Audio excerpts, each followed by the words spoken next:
Shut up, bruv.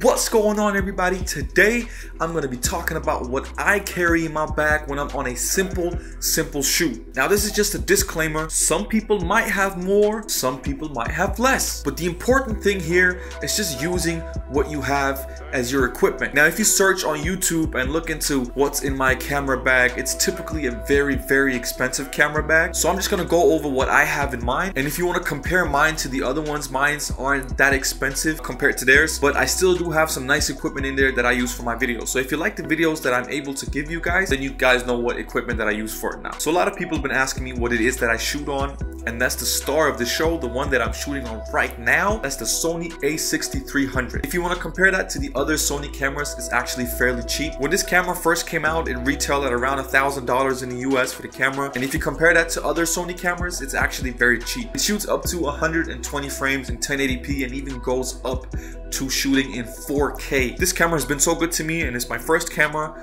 so of course I bring this to every single shoot that I'm on. But also the lens that is on it, and the lens that I use the most is the Sigma 30mm f1.4. Guys, a little secret: ever since I bought this lens, the quality of my videos have skyrocketed. It's been doing so well, it's been producing such good results, so I definitely recommend this to you. Now, of course, when you are on shoots, you want some variety in the lenses that you use. You want some different options just in case they become necessary. So I bring this Sony 55 to 210mm lens with me. You can get some really nice photos with this from like portrait range to really far away. It goes up to 210mm. But in case you want some wider angles, I bring the kit lens with me, which is a 16 to 50mm lens. I bought this with the camera, and some people may criticize it, but I think it's a really good lens to have in case you need those wider angle shots. Now, of course, this isn't a super wide angle because there is a crop on the camera since it's an APS-C sensor, so you're not going to get the full 16mm, but it's still a nice lens to have regardless. Now, when we on set and we're shooting for hours, you're going to drain your batteries, which is why I bring 3 to 4 batteries with me all the time. I'm just going to be real out here. The battery lifetime on the Sony cameras is not optimal, so I definitely have to bring spare cameras when we on really long shoots. Now, you can choose to go with the Sony option and buy the original ones, or you can buy knockoff brands on eBay or Amazon.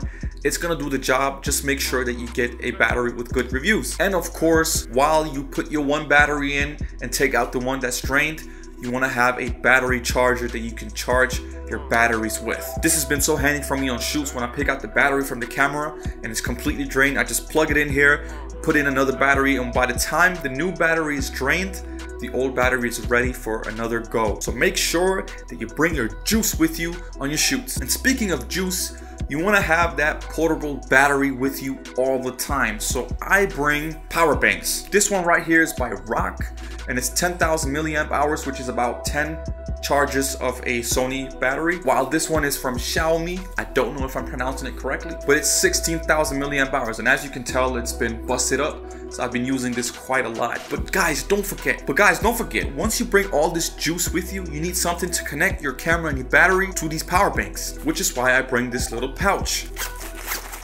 Cables. You have to have cables with you on your shoot, and you want some sort of cable manager so you can find the cables you need when you need them. My camera takes micro USB, so I have 2 micro USB cables plus the one that comes with the battery charger, so I have plenty of opportunity to use all this juice that I'm bringing for my shoots. Now let's move on to audio. This baby right here is a Rode video mic. I bring this with me on every single shoot. I might not use it on every single shoot, but I bring it just in case. Even when I have an external audio setup, I still plug this into my camera just in case something goes wrong with the audio. This gives me backup audio just in case something goes terribly wrong with my other audio setups. It might not be the best microphone out there, but it's very cheap, and you should definitely go for something like this if you're low on money to begin with. Next thing is the thing that I'm shooting my audio on right now, which is a Zoom H5. I can't pick it up right now because it's picking up my audio, but I'm gonna show you guys right now. This thing right here, I use it for everything. I pick up ambient sound. If somebody's doing a speech on camera, I'm using this. If I'm doing voiceover, I'm using this. It's just an all-around really good external recorder. Plus, I plug in my shotgun mic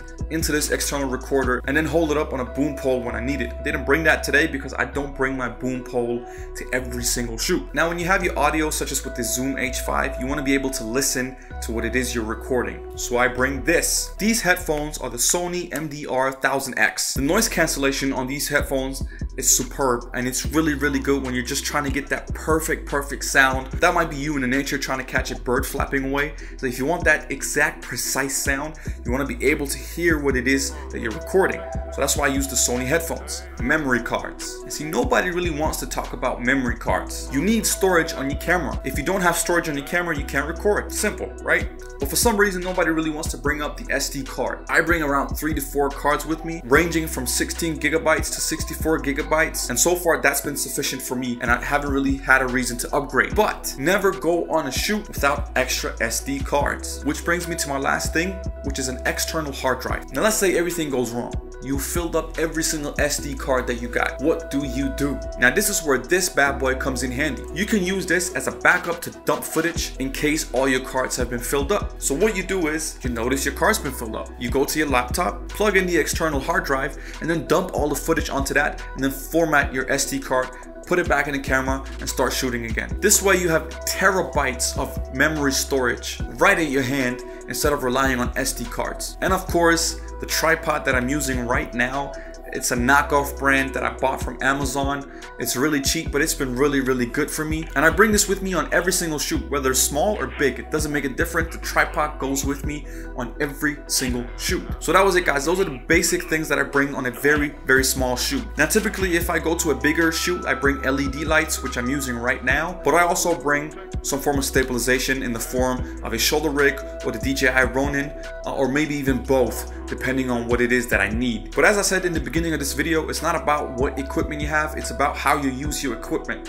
It took me some time to accumulate what I have now, and if you think about what I have now compared to other people, it's still not a whole lot. Before I got this equipment, someone gave me some really good advice. Don't invest in new equipment unless the ones you have right now are limiting you. And in many cases, for absolute beginner filmmakers, you actually don't need a whole lot of equipment. You just need to go out there and shoot, be creative. Instead of going out to buy a stabilizer, then find different ways to stabilize your camera using household objects. So take this advice, guys. Don't compare yourselves to the ones that have more than me or the ones that have less than me or even me.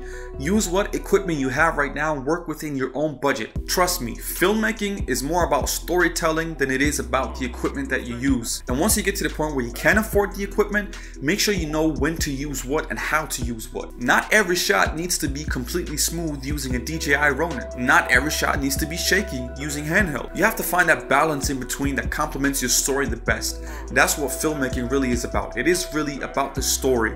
That's something people don't talk about enough. That was it for me, guys. Hope you enjoyed this video. Comment down below if you got some of the same equipment, if you got better equipment, or if there's some equipment that you just have to have this year. I want to know why you want to have it, and I want to know what you want to have. If you enjoyed this video, like this video, hit the subscribe button, and of course, as I mentioned before, don't forget to comment down below. Follow me on all social media. I'm going to put that at the end of the video. And until the next one, peace. You got me fooling around and now you're honest.